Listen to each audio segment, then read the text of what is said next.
Kebijakan adalah rangkaian konsep dan asas yang menjadi pedoman dan dasar rencana dalam pelaksanaan suatu pekerjaan, kepemimpinan, dan cara bertindak.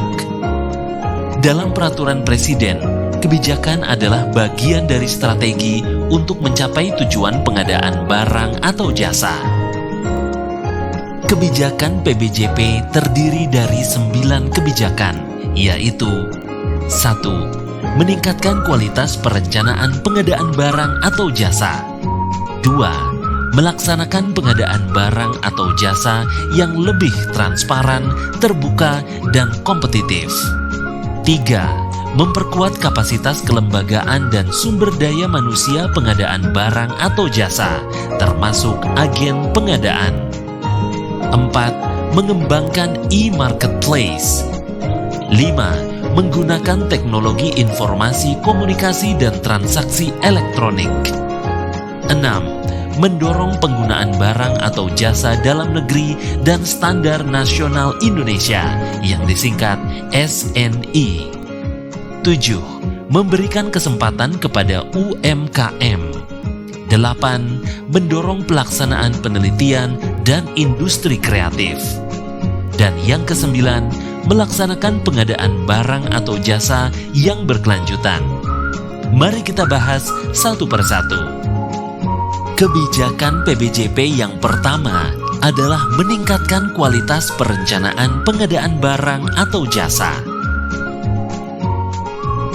Perencanaan pengadaan barang atau jasa yang meliputi identifikasi kebutuhan, penetapan barang atau jasa, cara, jadwal, dan anggaran pengadaan barang atau jasa, baik melalui penyedia maupun swakelola, harus dipastikan benar-benar berkualitas perencanaannya. Oleh karena itu, perencanaan PBJP harus dilakukan bersamaan dengan proses penyusunan rencana kerja dan anggaran kementerian atau lembaga atau disebut RKA Kementerian atau Lembaga untuk APBN, dan rencana kerja dan anggaran perangkat daerah atau RKA perangkat daerah untuk dana APBD dan dipastikan berkualitas. Kebijakan PBJP yang kedua adalah melaksanakan pengadaan barang atau jasa yang lebih transparan, terbuka, dan kompetitif. Untuk mendorong pengadaan yang terbuka, transparan, dan kompetitif, pemerintah menggunakan sistem elektronik atau aplikasi dalam PBJP. Di antaranya adalah Sirup, SPSE, Sikap, e-katalog, dan lain-lain. Pemerintah melalui Lembaga Kebijakan Pengadaan Barang atau Jasa Pemerintah juga menyediakan layanan konsultasi bagi pelaku usaha atau penyedia, sehingga lebih mendorong pengadaan yang transparan dan kompetitif. Kebijakan PBJP yang ketiga adalah memperkuat kapasitas kelembagaan dan sumber daya manusia pengadaan barang atau jasa, termasuk agen pengadaan. Penerapan kebijakan untuk memperkuat kelembagaan dan SDM pengadaan adalah sebagai berikut. 1. Membentuk unit kerja pengadaan barang atau jasa atau UKPBJ berbentuk struktural. Pengadaan barang atau jasa harus dilakukan secara terencana oleh suatu unit kerja yang terorganisir dan dikelola oleh SDM yang kompeten di bidangnya. Menteri atau kepala lembaga atau kepala daerah wajib membentuk UKPBJ berbentuk struktural dan ditetapkan berdasarkan peraturan perundang-undangan. Contohnya, Gubernur DKI Jakarta mengeluarkan Pergub nomor 261 tahun 2016 tentang organisasi dan tata kerja Badan Pelayanan Pengadaan Barang atau Jasa yang disingkat BPPBJ. 2. Membentuk SDM yang profesional, yaitu dengan mewajibkan pokja pemilihan atau pejabat pengadaan di lingkungan kementerian atau lembaga atau pemerintah daerah dijabat oleh pejabat fungsional pengelola pengadaan paling lambat 31 Desember 2020. Lalu mengadakan bimbingan teknis maupun pelatihan tentang PBJP kepada para pelaku usaha atau penyedia. Yang ketiga, mewajibkan sertifikat kompetensi di bidang PBJ bagi SDM PBJ. Misalnya, mewajibkan PPK atau Pokja pemilihan atau pejabat pengadaan di lingkungan Kementerian Pertahanan dan Kepolisian Republik Indonesia memiliki sertifikat kompetensi paling lambat 31 Desember 2023. Kebijakan PBJP yang keempat adalah mengembangkan e-marketplace PBJ. E-marketplace adalah pasar barang atau jasa berbasis elektronik yang disediakan untuk memenuhi kebutuhan barang atau jasa pemerintah. Bentuk penerapan kebijakan e-marketplace PBJP adalah dengan dilakukannya pengadaan barang atau jasa pemerintah secara elektronik dengan memanfaatkan e-marketplace berupa 1. Katalog elektronik yang terdiri dari katalog nasional, sektoral, dan lokal.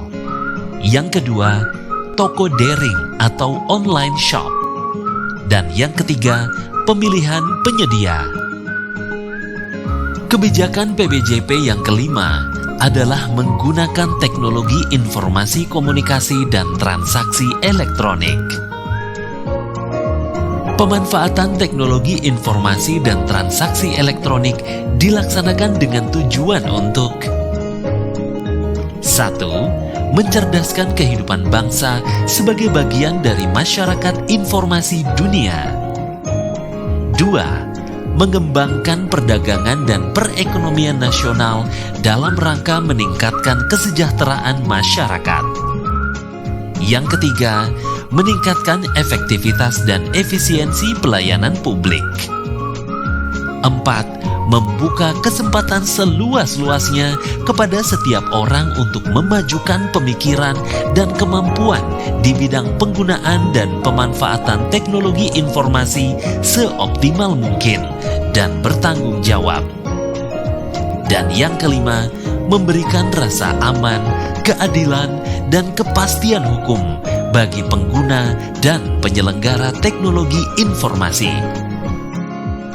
Kebijakan PBJP yang keenam adalah mendorong penggunaan barang atau jasa dalam negeri dan standar nasional Indonesia atau SNI. Dalam mendorong penggunaan barang atau jasa dalam negeri dan berstandar SNI pada pelaksanaan PBJ, kementerian atau lembaga atau perangkat daerah diwajibkan untuk 1. Menggunakan barang atau jasa hasil produksi dalam negeri, termasuk rancang bangun dan perekayasaan nasional. 2. Menggunakan produk dalam negeri jika terdapat peserta menawarkan nilai TKDN ditambah nilai BMP paling rendah 40%. Yang ketiga, LKPP dan atau kementerian atau lembaga atau pemerintah daerah mencantumkan produk dalam negeri pada katalog elektronik. Dalam upaya mendorong penggunaan barang atau jasa dalam negeri berstandar SNI, maka pengadaan barang impor hanya dimungkinkan untuk hal berikut ini. 1. Barang-barang yang belum dapat diproduksi di dalam negeri. 2. Volume produksi dalam negeri tidak mampu memenuhi kebutuhan. Kebijakan PBJP yang ketujuh adalah memberikan kesempatan kepada usaha mikro, kecil, dan menengah.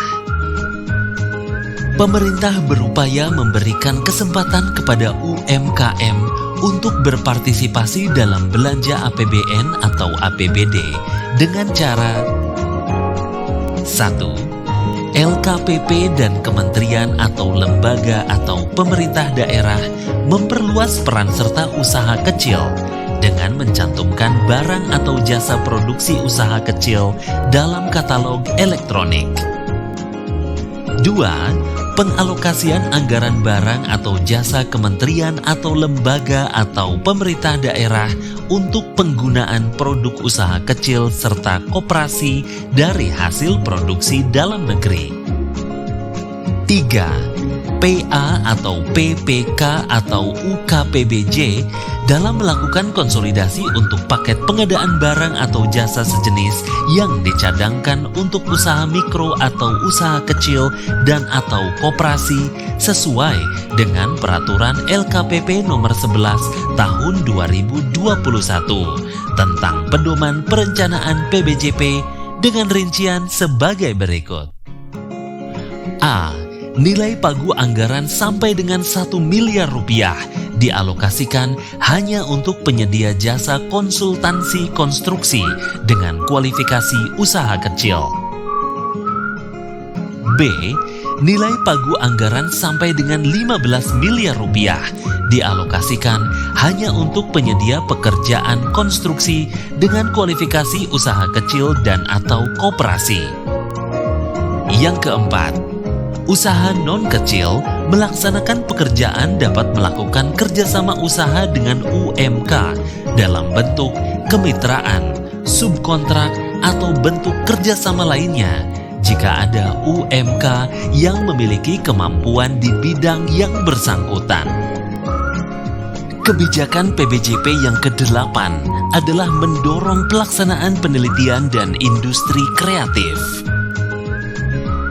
Pemerintah telah mengalokasikan anggaran untuk mendukung kegiatan penelitian, pengembangan, dan penerapan IPTEK. Jumlah anggaran tersebut harus dapat dimanfaatkan secara optimal agar mencapai sasaran yang diinginkan.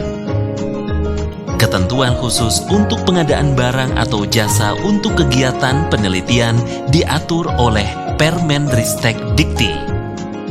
Kebijakan untuk menumbuhkan industri kreatif misalnya adalah 1. Mengintegrasikan aset dan potensi industri kreatif. Yang kedua, mendorong inovasi dalam industri kreatif.